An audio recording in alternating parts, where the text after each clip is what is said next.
Welcome to my channel తెలుగింటి kitchen. ఈరోజు మనము షెజ్వాన్ ఫ్రైడ్ రైస్ ఏ విధంగా తయారు చేస్తారో చూద్దాం రండి. షెజ్వాన్ ఫ్రైడ్ రైస్ కోసం మనము 1 కప్పు రైస్ తీసుకుంటున్నామండి. ఇప్పుడు దీనిని 2-3 టైమ్స్ బాగా నీట్గా కడుక్కుందాము. ఈ విధంగా నీట్గా కడుక్కొని నానబెట్టుకొని పక్కకు పెట్టుకోవాలండి. ఇప్పుడు మనము వేరొక బౌల్ తీసుకొని దానిలో 5 లేదా 4 కప్స్ వాటర్ తీసుకోవాలండి. నేను వాటర్ ఎందుకు తీసుకుంటున్నానంటే మనము రైస్ 90% రైస్ను కుక్ చేసుకున్న తర్వాత వాటర్లో నుంచి రైస్ను బయటికి తీసుకోవాలి కాబట్టి నేను వాటర్ ఎక్కువ తీసుకుంటున్నా. ఈ వాటర్ని ఇప్పుడు మనము స్టవ్ పైన పెట్టి బాగా మరిగించాలండి. ఈ వాటర్ మరిగాక అందులో సాల్ట్ వేసుకొని రైస్ వేసుకొని ఒక 90% ఉడకనివ్వాలి. ఇప్పుడు ఈ స్టవ్ పైన వాటర్ బాగా మసులుతున్నాయి కదండి. ఇట్లా బాగా మరుగుతున్నప్పుడు 1 టీ స్పూన్ సాల్ట్ వేసుకోవాలండి. ఇప్పుడు దీన్ని ఒకసారి ఈ వాటర్ని ఇలా కలుపుకొని ఇందులో మనము రైస్ నానబెట్టుకున్నాం కదండి. ఈ రైస్ని ఇందులో ఉన్న వాటర్ వంపేసుకొని ఈ రైస్ని ఈ వాటర్లోకి వేసుకోవాలి.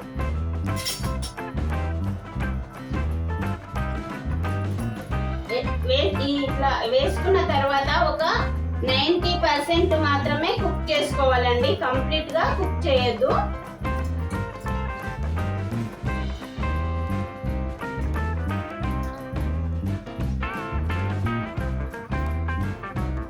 ఇప్పుడు రైస్ను ఈ విధంగా కలుపుకొని మనము మూత పెట్టుకొని ఒక 15 మినిట్స్ వరకు కుక్ చేసుకుంటే మనకు రైస్ రెడీ అవుతుందండి. రైస్ రెడీ అయ్యిందండి. రైస్ మరీ ఎక్కువ ఉడకవద్దు, మరీ బియ్యం ఉండొద్దండి. జస్ట్ ఇట్లా పట్టుకుంటే కొద్దిగా ఇట్లా కావాలండి. కొద్దిగా విరిగినట్టు అనిపించాలి మనకు, అంతే. ఇప్పుడు మనము దీన్ని తీసి వేరొక బౌల్లోకి వేసుకుందాం ఈ రైస్ని. ఇప్పుడు మనము ఈ రైస్ ఉంది కదండి, ఈ గిన్నెలో ఈ రైస్ని తీసి మనం ఇట్లా హోల్స్ ఉన్నది ఉంటుంది కదండి మన ఇంట్లో బూందీ చేసేది, దాన్ని వేరొక బౌల్ పైన పెట్టి ఈ రైస్ తీసి ఇందులో వేసేయాలండి. ఈ విధంగా వేస్తే ఇందులో ఉన్న వాటర్ అంతా వెళ్ళిపోతుంది.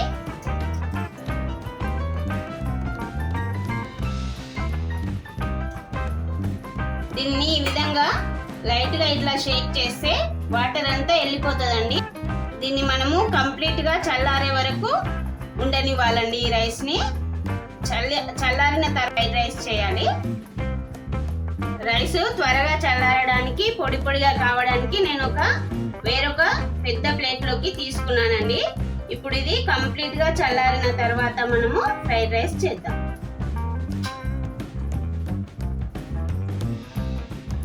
ఈలోగా మీరు ఈ వెజిటేబుల్స్ కట్ చేసి పెట్టుకోండి. క్యారెట్, ఫ్రెంచ్ బీన్స్, ఉల్లికాడలు, ఆనియన్స్, పచ్చిమిర్చి, ఇది ఎల్లిగడ్డ అండి, క్లోవ్స్ ఉంటాయి కదా అవి సన్నగా ఈ విధంగా కట్ చేసి పెట్టుకోవాలి.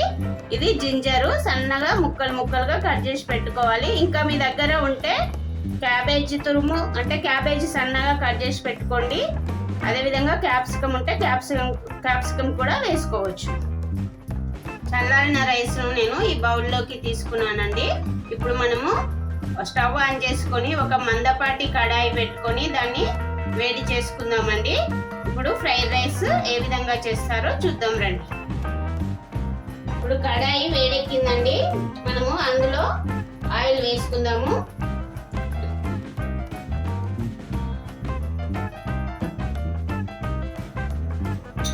ఇప్పుడు మనము ఫ్రైడ్ రైస్ కు జీలకర్ర, మసాలా దినుసులు ఏవి యూజ్ చేయొద్దండి.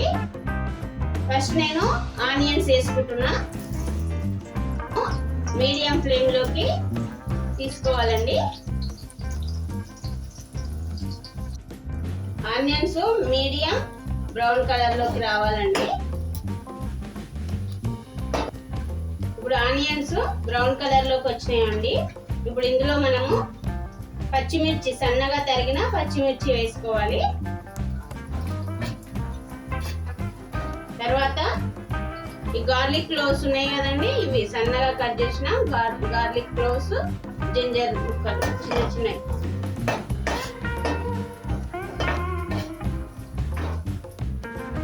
ఇప్పుడు హై ఫ్లేమ్ లో పెట్టుకొని మనము వెజిటేబుల్స్ వేసుకోవాలండి.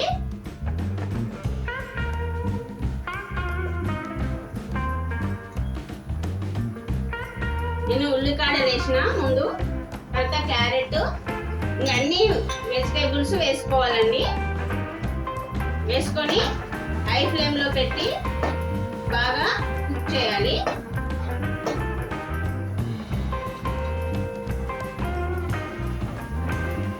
ఈ వెజిటేబుల్స్ ఒక 2 minutes ఫ్రై కానివ్వాలండి. షెజ్వాన్ సాస్ 2 teaspoons వేసుకుంటున్నానండి నేను. ఇప్పుడు హై ఫ్లేమ్ లో పెట్టి ఇలా కలుపుకోవాలండి. మనం ఆల్రెడీ రైస్ లో సాల్ట్ వేసుకున్నాను కాబట్టి నేను ఇందులో సాల్ట్ వేసుకోవట్లేదు. మీరు ఒకసారి టేస్ట్ చూసిన తర్వాత మళ్ళీ లాస్ట్ లో సాల్ట్ వేసుకోండి. విధంగా హై ఫ్లేమ్ లో పెట్టుకొని 1 minute బాగా కలుపుకోవాలండి. ఈ విధంగా ఫ్రై చేసుకోవాలి. 1 teaspoon చాట్ మసాలా వేసుకుంటున్నా.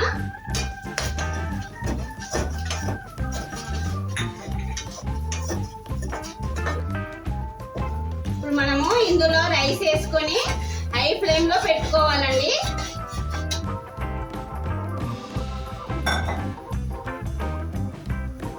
హై ఫ్లేమ్ లో పెట్టుకొని బాగా ఫ్రై చేసుకోవాలి రైస్ ని.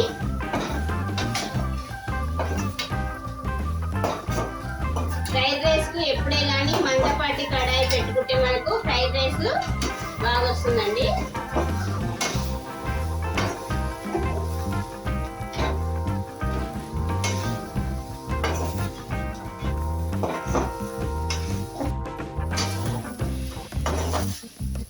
హై ఫ్లేమ్ లో ఒక 5 minutes ఇలా ఫ్రై చేసుకోవాలండి బాగా. అప్పుడే మనకు ఫ్రైడ్ రైస్ టేస్ట్ వస్తుంది.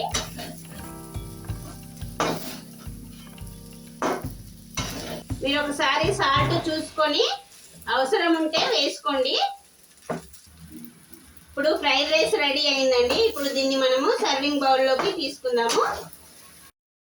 ఫ్రైడ్ రైస్ లో కొత్తిమీర, పుదీనా వేయాల్సిన అవసరం లేదండి. ఇది చైనీస్ ఫుడ్ కాబట్టి అవన్నీ వేయాల్సిన అవసరం లేదు. షెజ్వాన్ ఫ్రైడ్ రైస్ రెడీ అయ్యిందండి. మీకు కనుక ఈ రెసిపీ నచ్చితే ఒకసారి ట్రై చేయండి. మీకు ఎలా వచ్చిందో కామెంట్ సెక్షన్లో చెప్పండి. అదేవిధంగా నా ఛానల్ను సబ్స్క్రైబ్ చేయడం మర్చిపోకండి ఫ్రెండ్స్. Thanks for watching.